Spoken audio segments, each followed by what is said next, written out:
nous ne parlons forcément pas de la même Europe. Nous pensons d'abord à la France. Tout le monde parle de l'Europe. Mais c'est sur la manière de faire cette Europe que l'on ne s'entend plus. Bonjour et bienvenue à Bruxelles pour ce 9e numéro de La Faute à l'Europe. Nous nous trouvons au beau milieu du Parlement européen avec nos invités. Dominique Riquet, eurodéputé de l'Alliance des libéraux et démocrates européens, Kathyaline Landaburu, correspondante de France 24 et Jean Quatremer de Libération. Bonjour à tous. Bonjour. Vous allez bien? Très bien. Vous allez voter tous en ce dimanche? Bien sûr. Alors attention. On ne peut pas. Non, si, on n'a pas le droit de parler de la campagne, on a le droit de parler du principe de voter. Ah oui, mais déjà voter, c'est déjà un acte. Le programme de la faute, c'est déjà un acte citoyen. Oui, absolument. Attention.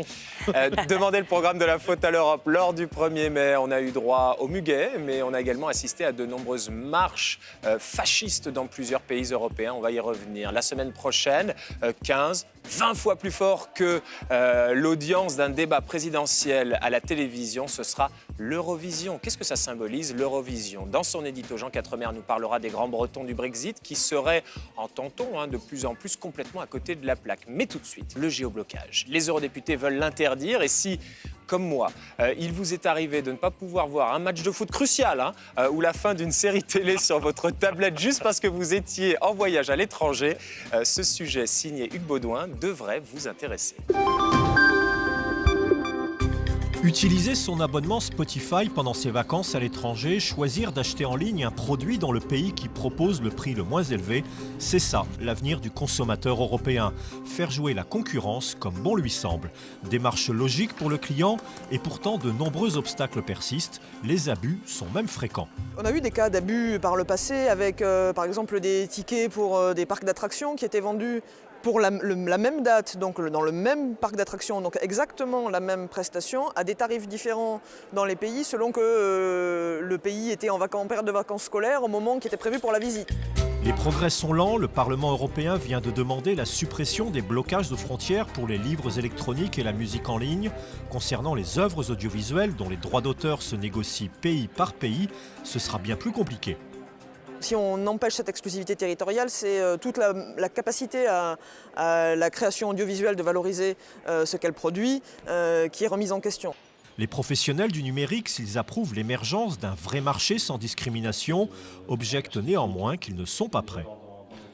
Le Parlement a effectivement rajouté le droit d'auteur, les services couverts par le droit d'auteur, la musique en ligne, les vidéos à la demande, dans le champ d'application de cette initiative. Très franchement, c'est quelque chose auquel nous n'étions pas favorables pour des raisons de complexité juridique, puisque nous ne sommes pas certains non plus de quelle sera la vraie valeur ajoutée pour les consommateurs.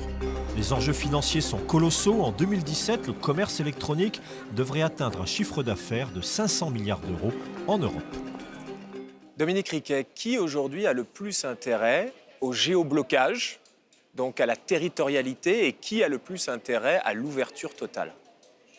Alors le plus intérêt à l'ouverture, les diffuseurs, le moins intérêt, c'est les gens qui ont une propriété intellectuelle sur les produits et qui donc se voient délestés de leurs droits d'auteur dès le moment où ils ne sont plus dans la géographie de l'émission elle-même. C'est-à-dire, il y a un problème, c'est si vous diffusez sans limitation, vous allez effectivement déprécier le droit d'auteur d'autant.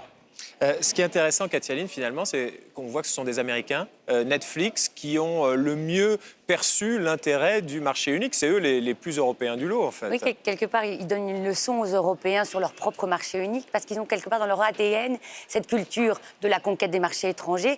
On voit depuis 2012, Netflix a dépensé 1,75 milliard de dollars dans des productions européennes. Il y avait par exemple la célèbre série britannique The Crown ou la série Marseille aussi qui a eu un succès peu retentissant en France. Et donc on voit qu'il y a un positionnement global dès le départ, ce que les entreprises européennes ne font pas pour l'instant. Jean, qu'est-ce que vous pensez, vous, de ce dossier du géoblocage? Netflix, c'est vrai, pense Europe, mais ils sont très contents aussi du blocage géographique. Je l'ai encore expérimenté. Moi, je suis abonné Netflix en Belgique. En France. Abonné en France. Je n'ai pas pu charger un film ici à Bruxelles. Il a fallu que je retourne en France pour le charger et venir le regarder ici. C'est-à-dire qu'il l'utilise très bien. Vous êtes allé en France uniquement pour recharger un film?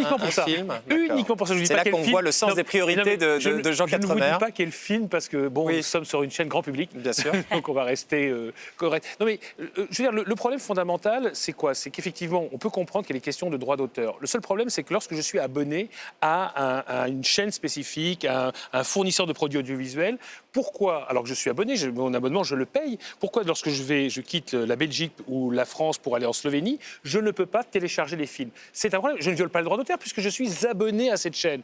En revanche, autre chose, l'autre question est celle de la diffusion. Par exemple, un match de foot où vous avez par exemple, vous regardez sur France Télévisions un match de foot, acquis par France Télévisions, et effectivement, France Télévisions n'a pas envie qu'on le regarde gratuitement en Belgique. Dans la directive, il y a une distinction qui a été faite entre les abonnements payants et, par exemple, la retransmission des matchs de foot en fonction du territoire. Voilà. Mais s'il y a un droit d'auteur européen, Dominique Riquet, ce sera plus cher finalement, ou pas? Alors là, c'est le choix entre la liberté d'accéder à tout partout. Elle a un prix, voilà. Et donc, il faut effectivement admettre que ce sera plus cher.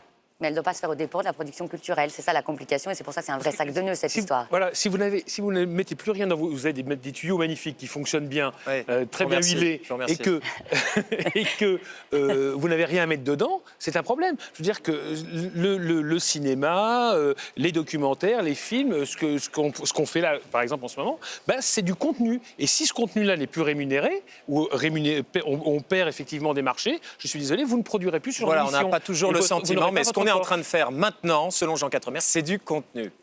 À suivre, on a vu des images de centaines de fascistes défiler en toute impunité dans les rues de Varsovie ou de Falun, c'est en Suède, il y a quelques jours. Ça ne vous donne pas la chair de poule? Moi, personnellement, si. À tout de suite. Nous ne parlons forcément pas de la même Europe.